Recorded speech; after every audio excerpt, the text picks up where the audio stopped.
ኢሚናይዜሽን ስኬጁል።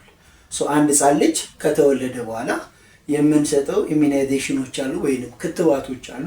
እነዛ ክትባቶች መቼ መቼ ነው የሚሰጡትን እናያለን። አንደኛ አንድ ህጻን ልጅ ከተወለደ በኋላ ኢሚናይዜሽን ኦር ቫክሲን የምንሰጠው ወይም ክትባት የምንሰጠው መቼ ነው ስንል የመጀመሪያው አት በርዝ እንደተወለደ የምንሰጣቸው ቫክሲኖች አሉ። አንድ ህጻን ልጅ እንደተወለደ የሚሰጠው ቫክሲን ሁለት ናቸው፣ BCG እና ፖሊዮ ዜሮ የሚባል።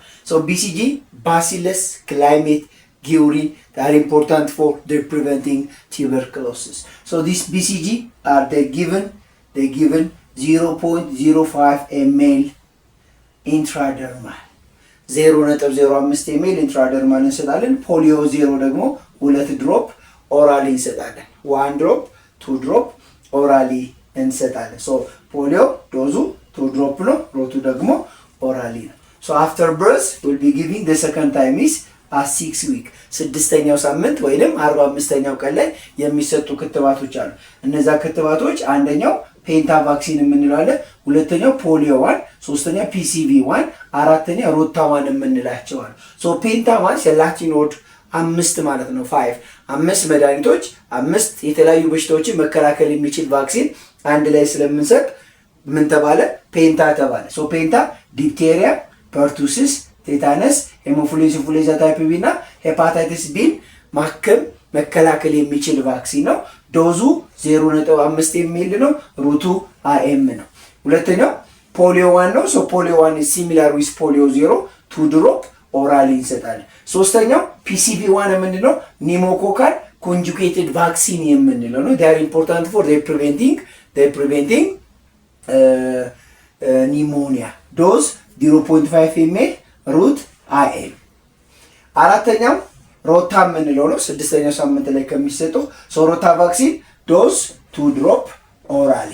this rota vaccine are important for the preventing non bacterial as well as parasitic diarrheaዎችን ትሪት ለማድረግ እንጠቀማለን። ሶስተኛው አቴኑዊክ ነው። 10ኛው ሳምንት ላይ ፖሊዮ2 ፔንታ2 PCV2 እና ሮታ2 እንሰጣለን። ዶዛቸው ሩታቸው ተመሳሳይ ነው።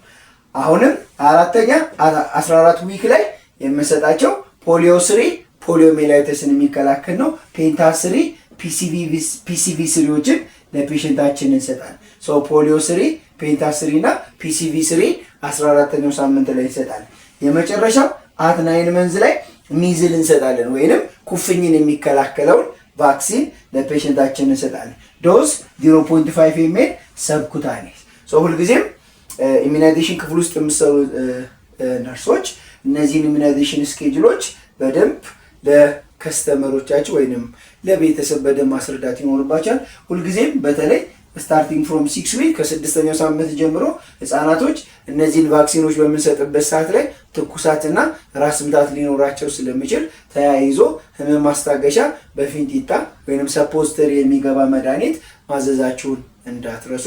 these are all over about immunization schedule.